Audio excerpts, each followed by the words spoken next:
Halo semuanya, selamat datang di channel Cuviko Investment. Sekarang saya ganti namanya jadi Cuviko Investment biar nggak pakai nama saya sendiri.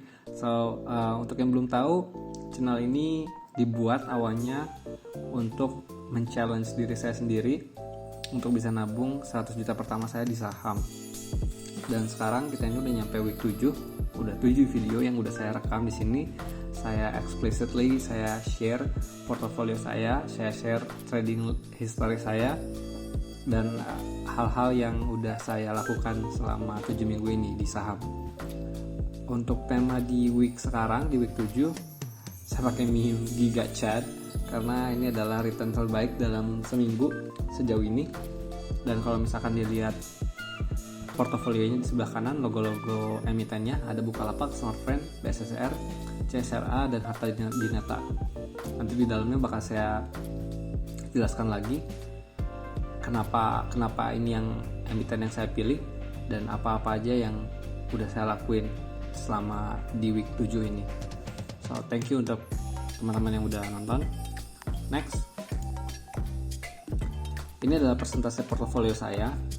Kalau misalkan dilihat dari sini ada Harta Dinata Abadi sebesar 13,6%, ada BSSR yang paling besar di 46%, ada Bukalapak di 16,2%, dan CSRA di 23,2%, dan Smartfren kecil aja 0,9%. Di sini kenapa kepemilikan Smartfren kecil sekali?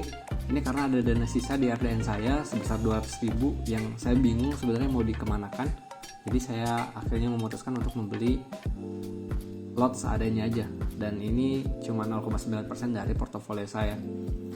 Smartfren sendiri saya lihat semakin kesini subscribernya semakin banyak, jadi mungkin ada kesempatan untuk menjadi turnaround company suatu saat nanti karena subscribernya tetap naik dan ruginya pun berkurang untuk tahun 2021.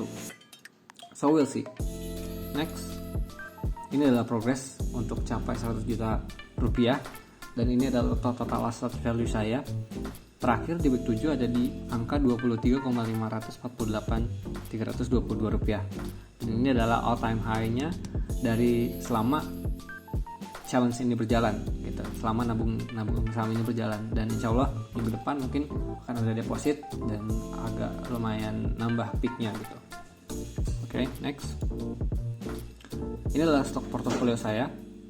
Kalau misalkan dilihat mungkin beberapa minggu ke belakang kan memang saya minus semua portofolionya, tapi sekarang membaik. Alhamdulillah udah membaik.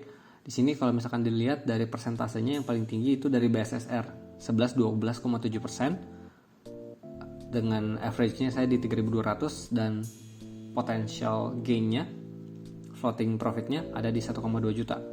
Lalu nextnya di Bukalapak yang asalnya 1,3-1,4 juta saya minusnya sekarang ada di 981.000. Itu karena Bukalapak mulai trennya mulai membaik di 2 minggu ke belakang, kalau nggak salah 1 minggu ke belakang naik beberapa persen lumayan. CSRA nggak kemana-mana juga, tapi saya sebelumnya udah take profit untungnya di CSRA, tapi saya masih hold lagi, saya beli lagi sahamnya. Sekarang ada di minus 76.000 rupiah atau minus 1,4%. Nextnya ada Friend, saya udah ceritakan seperti tadi, sedikit aja, cuma 31 lot dan value-nya aja cuma 210.000 gitu. So nextnya terakhir adalah Harta Dinata, saya masih nunggu laporan keuangannya di minus 1,8%, minus 60.000 rupiah. Di bawahnya ada portfolio return selama tanggal 21 sampai 25 Maret. Dan di sini ada 2 hari, di tanggal 21 dan 22 itu saya hampir dapat 11% ya, 11% dalam 2 hari. Saya dapat 2,3 juta secara floating gain-nya gitu. Dalam 2 hari, gede banget. Harapannya sih pengennya ya dapat 2 juta tiap 2 hari gitu, terus-terusan gitu ya. Cuma kan namanya saham naik turun, jadi ya udah bersyukur sih kayak gini, ada fluktuasinya juga di beberapa hari selanjutnya. Nah, di bawahnya saya cantumkan keterangan penambahan porsi lot dari BSSR dan kenaikan dibuka sehingga floating loss dibuka berkurang minusnya. So ya, itu dia. Next, ini decision taken dari trade listnya. Ternyata saya cuma melakukan 3 hal aja. Yang pertama itu ada jual take profit di SCMA.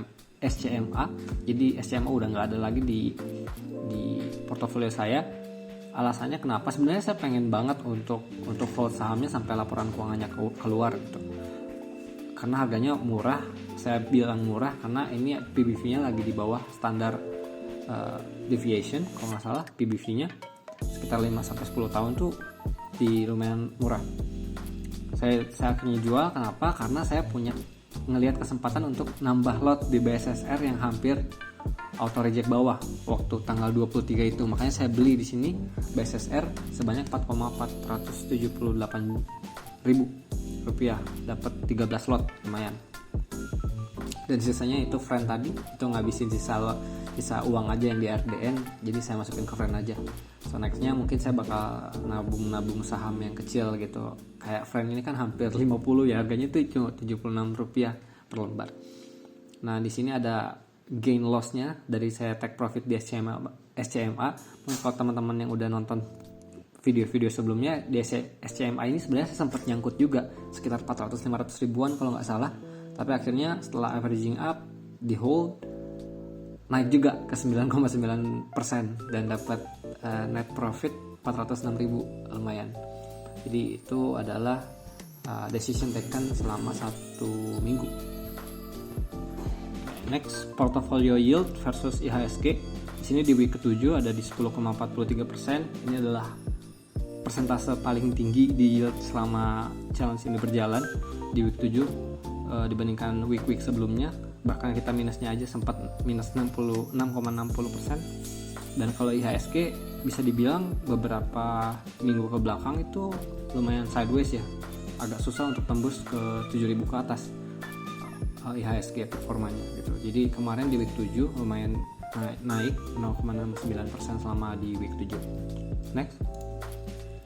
Nah, ini adalah salah satu alasan kenapa saya nambah lagi lot di BSSR. Jadi BSSR itu adalah salah satu perusahaan batubara di Indonesia. Itu pasar perusahaannya adalah Tiongkok, Cina, India, Taiwan, dan negara-negara Asia lainnya. Kegiatan usaha tersebut dijalankan sepenuhnya oleh perseroan bersama entitas anak yakni PT Antang Gunung Meratus atau ATM. Jadi PT ATM ini yang sebenarnya mendulang banyak batubara, produksi banyak batubara, bukan BSSR-nya gitu. Jadi ini entitas anaknya yang produksi banyak batubara. Nextnya, apa yang menarik dari BSSR? Di sini saya pakai fitur comparison dari stockfit.com dan pasti banyak orang yang udah tahu. Saya compare-nya ini dengan blue chip kayak PTBA, Adaro Energi, ITMG, dan saya sandingkan dengan BSSR gitu. Jadi bisa dilihat di sini BSSR punya PE ratio yang paling kecil di antara keempat saham batubara di 3,22 berdasarkan laporan keuangan tahunan yang terakhir. Dan market cap-nya itu hanya 9,4 triliun, kecil banget dibandingkan 3 perusahaan batubara lainnya. Jadi untuk bisa dinaikkan harganya ke atas itu seharusnya ringan ya, karena market cap-nya belum capai 10 triliun gitu. Nextnya ada di gross profit marginnya dan paling tinggi dibandingkan perusahaan batubara lainnya, dibandingkan dengan PTBA, Adaro, dan ITMG. Dan net profit marginnya hampir 40%, dan ini juga tertinggi dibandingkan PTBA, Adaro, dan ITMG. So itu adalah beberapa hal yang menarik di BSSR. Ada lagi adalah return equity ratio di 81,22%. Jujur saya kayaknya untuk saham baru ini saya nemu setinggi ini return on equity-nya untuk perusahaan batubara, tinggi sekali 81,22%. Bisa dilihat ya di PTBA sendiri 32, Adaro 22, dan ITMG hampir 40%. ROE di BSSR hampir 2 kali lipatnya dari ITMG gitu.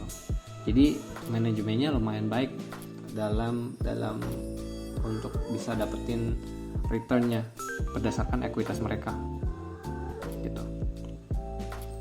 Nah di sini juga di bawahnya BSSR juga nggak kalah rajin bagi dividen dibandingkan 3 perusahaan batubara lainnya. Memang saham batubara sangat rajin bagi dividen ya, udah terkenal gitu sebagai dividen stock gitu. Dan BSSR ini adalah salah satunya. Dan Dan selama yang kemarin yieldnya itu sampai 15,55%. Jadi selama di 2021 juga ada beberapa kali melakukan interim.